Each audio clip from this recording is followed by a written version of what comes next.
Mustasa! Hello mga momshi ko! Welcome na naman nga po sa panibagong araw ng buhay ko bilang isang housewife, a mom of two, a small content creator, and a mom who's trying to bring back her confidence again for the go! At dito ko na nga sisimulan mga momshi ko. Ito nga po ay kahapon, May 28. Nagigising nga lang namin mag-ina mga momshi ko at si Daddy Bong naman ay maaga nga umalis at si Ate Aki naman po ay sa taas nga natutulog katabi nga nila mama at nila Tita Amay. At ayan mga momshi ko, jumpy tayo. Naliguan ko na nga si Aiden at ayan nga, kumakawala nga siya sa kanyang bouncy. Opo. Ewan ko pa dito mga momshi ko kay Aiden at talaga namang tuwing sinasakay ko nga dito sa kanyang bouncy, tingnan nyo naman, nilalaglag nga niya yung kanyang sarili.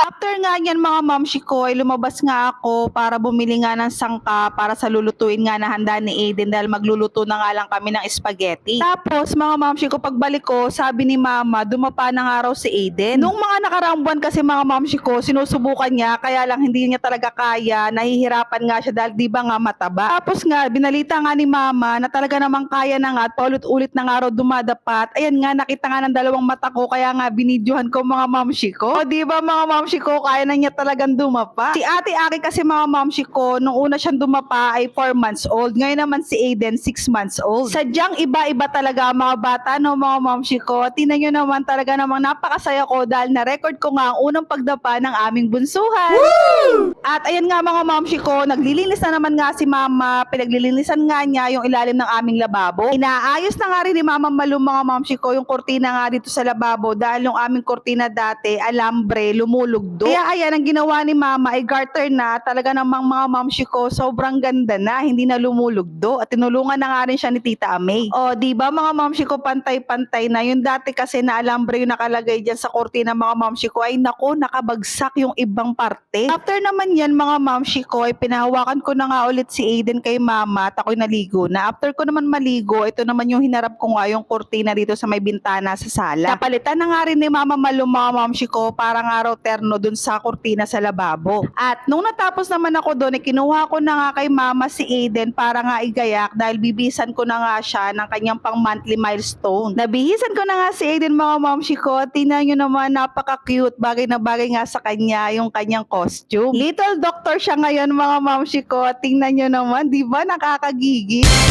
Ayan, ready na nga si Aiden para sa kanyang DIY pictorial. At ito naman si Ate Ake, kinukulit nga si Aiden. At tingnan nyo naman, naiinis ang aming batuting. Naliguan ko na nga rin si Ate Ake ng mga oras na yan. Kaya naman, ayan, pupunta na nga kami sa sala para nga mapicturean na si Aiden. Nagpatulong na nga ako kay Ate Ake mga momshi ko habang buhat ko nga si Aiden para mailagay nga yung tuwalya dito sa kanyang bouncy. Mas malinis kasi at mas maganda yung cut out mga momshi ko kapag merong tuwalya. Kaya naman nilalagyan ko. Pinababa ko nga sila mama para nga marami kami magpapatawa kay Aiden mga momshi ko para nga maganda nga sa picture. At ayan mga momshi ko, sinimulan na nga namin picturean si Aiden my love, honey, so sweet. At yan nga yung mga raw shots ko sa kanya. At nung inedit ko naman mga momshi ko, yan nga yung kinalabasan. O diba? Yes! Nung 6:30 naman ng gabi mga momshi ko, ayan, ginagayak na nga ni mama yung pagluluto nga ng spaghetti para sa handa nga ni Aiden. Gabi na nga kami naghanda mga momshi ko para nga andito na nga rin si Daddy Bong at saka si Aaron. Sakto naman, nung natapos na nga ni mama maluto yung pasta, dumating na nga rin si Daddy Bong saka si Aaron, kaya sinunod na nga kaagad ni mama yung para sa sauce. Hindi rin naman nagtagal at ayan, naluto na mga momshi ko, kaya naman nilalagyan ko na nga ng keso sa ibabaw para diba mas masarap. At yan nga mga momshi ko, ang munting handa ni Aiden para sa kanyang 6 months, spaghetti, cake, saka soft drinks, opo. At syempre, bago nga kami kumain mga momshi ko, ay ayan, nagsama-sama nga kami para kantahan nga si Aiden ng happy birthday. At dahil hindi pa nga kaya ni Aiden mag-blow, ay si Ate Aki nga muna ang taga-blow ng kanyang cake. At ayan, isa-isa na nga namin hinalikan si Aiden. Kinuha na nga muna ni mama si Aiden mga momshi ko para nga raw kami makakain na at mamaya na nga daw siya. Kaya ayan, kumain na nga kami. Pagkatapos nga namin kumain mga momshi ko, ay unti-unti ko na nga muna pinaglalagay nga sa tupper para nga mahugasan na nga rin namin yung kawali. Sabi ko nga kay Tita Ami, kami na nga lang ang magligpit at mag-urong dahil si mama nga ay talaga namang maghapon ng kumikilos para makapahinga. Katapos nga mag-urong ni Tita Ame, sabi ko ako na nga rin yung mag-uurong ng mga bote ni Aiden para nga mapunasan ko na nga rin yung lamesa na pinagkainan namin saka nga itong lababo. At ayan mga mamshi ko, malinis na at wala na nga rin urungin at lumabas na nga rin si Mama at kinuha nga muna ni Daddy Bong si Aiden. At ayan mga mamshi ko, habang kumakain nga si Mama, sinamahan ko nga muna siya dahil wala nga siyang kasabay dahil pinauna nga niya kaming kumain. At ayan nga, tamang kwentuhan nga lang kami dahil ilang araw na nga lang ay pabalik na nga sila sa Quezon. At ayan lang naman mga mamshi ko ang aming ganap ngayong ika-6 na buwan ni Aiden. At dito ko na nga muna tatapusin mga mamshi ko ang aking vlog for today's video. Please follow me and don't forget to share. So paano mga mamshi ko? See you on my next vlog. Maraming salamat sa panonood. Bye-bye!